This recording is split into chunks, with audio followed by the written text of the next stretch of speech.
রাজনীতিবিদ সাকিবকে নয় বরং দেশসেরা ক্রিকেটার সাকিবকে চিনি, তাই দেশের মাটিতে টেস্ট ক্যারিয়ারের শেষ ম্যাচ খেলার সুযোগটা তিনি পেতেই পারেন, দাবি সিরাজগঞ্জের এক সাকিব ভক্তের।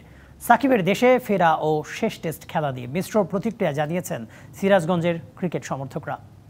অলরাউন্ড নৈপুণ্য দেখিয়ে বাংলাদেশের ক্রিকেটকে যিনি অনন্য উচ্চতায় নিয়ে গেছেন তিনি সাকিব আল হাসান। সম্প্রতি ঘরের মাঠে সাউথ আফ্রিকা সিরিজ খেলে টেস্ট ক্যারিয়ারের ইতি টানতে চেয়েছেন তিনি, চেয়েছেন নিরাপত্তা।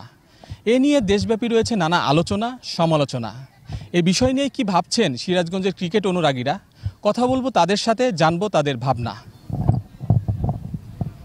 সাকিব আল হাসান আসলে বাংলাদেশ ক্রিকেটের আইকন। তিনি দীর্ঘ 17 বছর আমাদের দেশকে সার্ভিস দিয়েছে। তো আমি অ্যাজ এ প্লেয়ার হিসেবে চাইবো তিনি যেন তার শেষটা দেশের মাটিতেই শেষ করতে পারে টেস্ট ক্রিকেটে। যেহেতু মানুষ ভুলভ্রান্ত হতেই পারে, উনি বাংলাদেশ ক্রিকেটের জন্য অনেক কিছু করেছেন, অনেক কিছু বয়ে এনেছেন, আর ওনাকে শেষ মুহূর্তে ভালো একটা সম্বোধনা দিয়েই বিদায় দেওয়া উচিত আমি বলে মনে করি।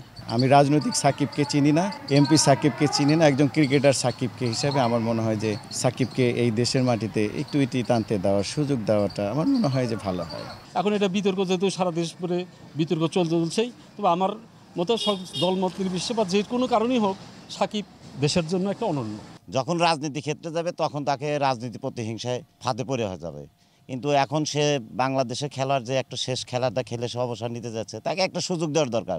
কোনো খেলোয়াড়ের রাজনৈতিক দলের সাথে জড়িয়ে না থাকাই ভালো, কারণ অনেক তর্কে বিতর্কে জড়িত হতে হয়, অনেক সমস্যা দেখা দেয়। সে যেহেতু অবসরের ঘোষণা দিয়েছে, তাকে এই সুযোগটা দিয়ে তাকে একটা সম্মান প্রদর্শন করা উচিত আমাদের। যে যারা বাংলাদেশে ক্রিকেট জাতীয় দলে রয়েছেন তাদের এই অবসর শেষেই তাদের এই রাজনীতিতে আসা উচিত।